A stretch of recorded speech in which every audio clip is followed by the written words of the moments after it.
शासन, प्रशासन और जनता ने मिलकर इस एकता के महाकुंभ को सफल बनाया है।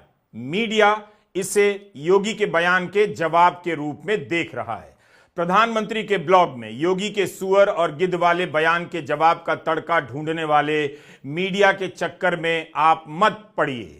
मीडिया में कब से योगी बनाम मोदी की कहानी बनाई जा रही है।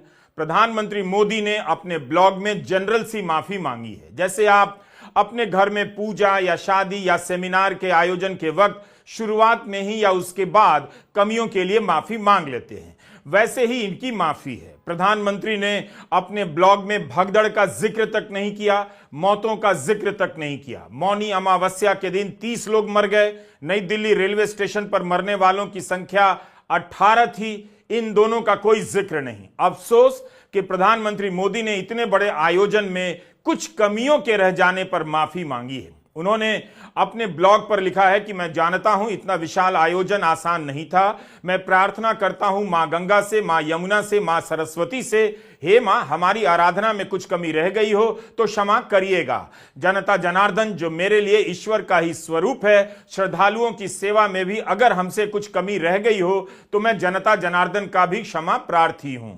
ये कुछ कमियां नहीं थीं। लोगों ने जितने कष्ट सहे, उन्हें कुछ कमियों का नाम देकर अफसोस जताने का कोई मतलब नहीं रह जाता। जो कमी दिखाई दे रही थी कि गंगा का पानी साफ नहीं था, स्नान करने के लिए लोगों को 20-20 किलोमीटर पैदल चलने पड़े, 2-2 दिन तक जाम में रहना पड़ा, सैकड़ों किलोमीटर तक जाम लगा, लोगों के पैसे खत्म हो गए, यह सब लोग खुद बता रहे थे और दिखाई दे रहा था। और ये कुछ कमियां नहीं थीं। यह भी ध्यान रहे कि गोदी मीडिया ने पहले इनकी रिपोर्टिंग नहीं की।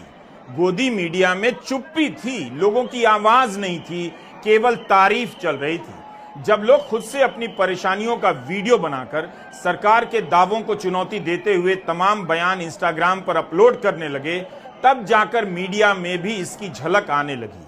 नई दिल्ली रेलवे स्टेशन पर भगदड़ के वीडियो लोगों ने बनाए, उन्हें ट्विटर से हटवाने के आदेश दिए जा रहे हैं। वीडियो बनाकर सरकार तक अपनी बात पहुंचाने वाले लोग ना तो सुअर हैं ना गिद्ध हैं, सभी के सभी भारत के सम्मानित नागरिक हैं। आप भारत के नागरिकों की उपमा सुअर और गिद्ध से कैसे दे सकते हैं? मीडिया में भले प्रधानमंत्री की इस पंक्ति को माफीनामे के रूप में उभारा गया है कि उन्होंने माफी मांग ली है, लेकिन प्रधानमंत्री मोदी की माफी औपचारिकता से ज्यादा नहीं। यह माफी भी उस माफी के समान है जब किसान आंदोलन के बाद प्रधानमंत्री मोदी ने कहा था शायद उनकी तपस्या में कोई कमी रह गई। विनम्रता के इस महान प्रदर्शन के बाद उन मांगों का आज तक पता नहीं चला।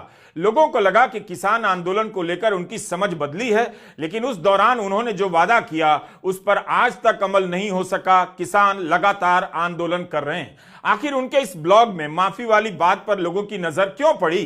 क्या यह अच्छा नहीं होता कि मीडिया इस हेडलाइन को ऐसे बनाता कि कमियों को उजागर करने वालों की तुलना मुख्यमंत्री योगी आदित्यनाथ सुअर और गिद्ध से करते हैं और प्रधानमंत्री मोदी नाम लेकर आलोचना भी नहीं करते हैं। 1 महीने के भीतर 2 बार भगदड़ मची। नई दिल्ली रेलवे स्टेशन और कुंभ में आधिकारिक आंकड़ों के हिसाब से दोनों जगहों पर मिलाकर 48 लोग मरे। यह गिनती सरकार ने बताई, लेकिन मुख्यमंत्री योगी आदित्यनाथ कहते हैं कि गिद्धों को केवल लाश मिली। लाश तो सरकार को मिली थी, फिर उसके बाद उनके परिजनों को लाश मिली जिनका अंतिम संस्कार किया गया। क्या यह किसी मुख्यमंत्री की भाषा हो सकती थी? प्रधानमंत्री मोदी ने अपने ब्लॉग में ऐसा कुछ नहीं कहा, ना साफ साफ कहा ना इशारे में। योगी आदित्यनाथ के सामने योगी की बात को काटना आसान नहीं, लेकिन कहानी बना देना आसान है कि योगी को जवाब दे दिया गया। आज भी अभी तक बीजेपी से लेकर आरएसएस तक किसी भी बड़े नेता ने इस बयान की आलोचना नहीं की है। महाकुंभ में जिसने जो तलाशा उसको वह मिला। गिद्धों को केवल घास मिली, सुअरों को गंदगी मिली, संवेदनशील लोगों को रिश्तों की खूबसूरत तस्वीर मिली, आस्थावानों को पुण्य मिला, सज्जनों को सज्जनता मिली, गरीबों को रोजगार मिला, अमीरों को धंधा मिला, श्रद्धालुओं को साफ सुथरी व्यवस्था मिली, पर्यटकों को अव्यवस्था मिली, सद्भावना वाले लोगों को जाति रहित व्यवस्था मिली, भक्तों को भगवान मिले। मतलब सबने अपने स्वभाव और चरित्र के अनुसार चीजों को देखा है। मुख्यमंत्री योगी आदित्यनाथ की यह भाषा है, वह भी विधानसभा के भीतर इस भाषा का इस्तेमाल किया गया। हो सकता है कि उनके समर्थक इस बात से खुश हों, लेकिन उन समर्थकों को याद करना चाहिए कि गंदगी सुअरों को नहीं मिलती है। गंदगी की बात करने वालों को आप सुअर नहीं कह सकते।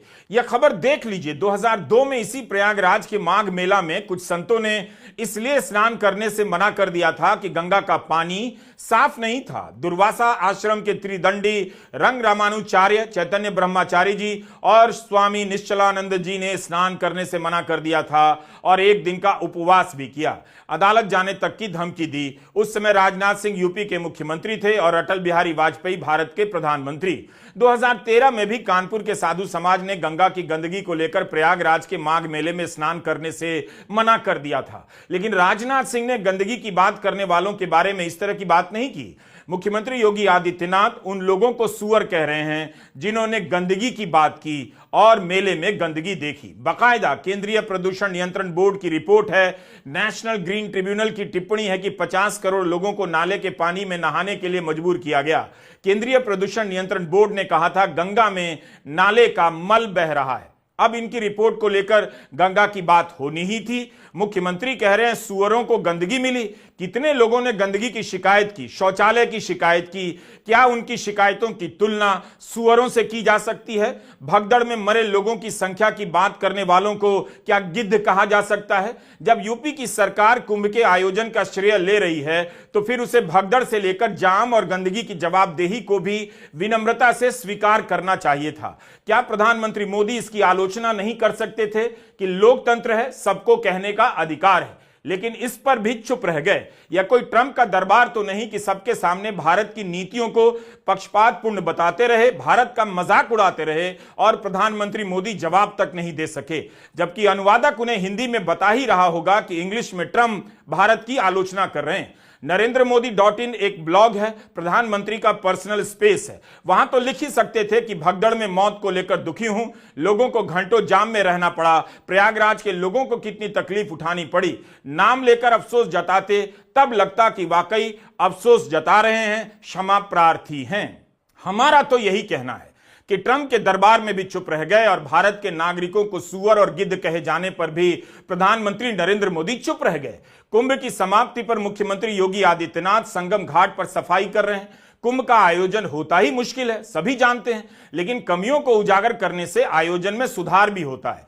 जिस तरह के दावे किए गए थे उसे लोगों ने सही नहीं पाया था, लोगों ने इसकी परवाह नहीं की, ये और बात है। इसके बाद भी लोग आए, अच्छी बात है, लेकिन सरकार को अपनी बात करनी चाहिए। इसके बजाय उन्हें गिद्ध और सुअर कहा जाए, यह कहां की संस्कृति है? केवल आम लोगों ने इस सवाल को नहीं उठाया। प्रधानमंत्री मोदी जिसे मंदिर कहते हैं, उस संसद में सांसदों ने जिम्मेदारी के साथ सवाल उठाया था। सांसदों ने इस तरह से अपना कर्तव्य निभाया था। आंकड़े देने से पहले महाकुंभ में मरने वालों के आंकड़े भी दे दें। महाकुंभ की व्यवस्था के बारे में स्पष्टीकरण देने के लिए मेरी मांग है, अध्यक्ष महोदय, सर्वदलीय बैठक बुलाई जानी चाहिए। महाकुंभ आपदा प्रबंधन व खोया पाया केंद्र की जिम्मेदारी सेना को दी जाए। महाकुंभ हादसे के शिकार लोगों की मृत्यु, घायलों का इलाज, दवाइयों, डॉक्टर, भोजन पानी, परिवहन की उपलब्धता का आंकड़ा संसद में पेश किया जाए। महाकुंभ हादसे के लिए जिम्मेदार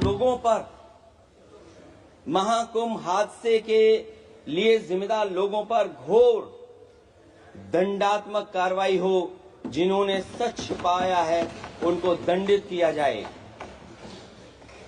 अध्यक्ष महोदय, हम डबल इंजन की सरकार से पूछते हैं, अगर अपराध बोध नहीं था तो आंकड़े दबाए, छिपाए और मिटाए क्यों गए हैं?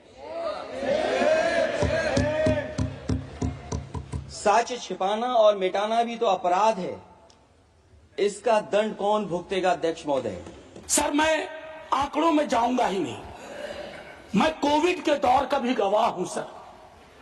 कितनी लाशें अनअटेंडेड चली गई। सर, अति साधारण लोग हैं ये। जिंदगी में डिग्निटी चाहिए सर, संविधान भी कहता है। लेकिन मौत में उससे बड़ी डिग्निटी चाहिए। अगर हम डिग्निफाइड डेथ नहीं इंश्योर कर पा रहे हैं सर, तो ये हमारे सामूहिक विफलता है सर। क्या आंकड़े की बात करूं, मैं जानता हूं मुझे फोन आते हैं, आपको भी आते होंगे कि फलनवा वो गया है, कोई खबर नहीं लग रही है, फोन नहीं लग रहा है। वो व्यग्रता, वो चिंता सब तब बढ़ जाती है ना जब 17